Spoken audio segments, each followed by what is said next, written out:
Hello, আমি আপনার মেয়েকে কিডন্যাপ করেছি। কি? কিডন্যাপ? কাল সকাল 10টার মধ্যে আমার ব্যাংক অ্যাকাউন্টে 10 লাখ টাকা না ঢোকে তাহলে আপনার মেয়ের গলাটা কেটে গলাটা গঙ্গার এপারে ফেলবো আর ধরটা গঙ্গার ওপারে। আমার একটাই মেয়ে, ওকে কিছু করো না প্লিজ। তোমার যত টাকা লাগবে আমি তোমাকে পাঠাবো।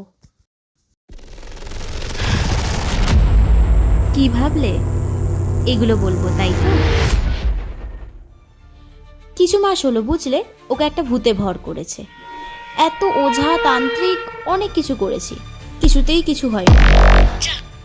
এবার আপদটা আমার ঘাট থেকে নামলো। এবার তুমি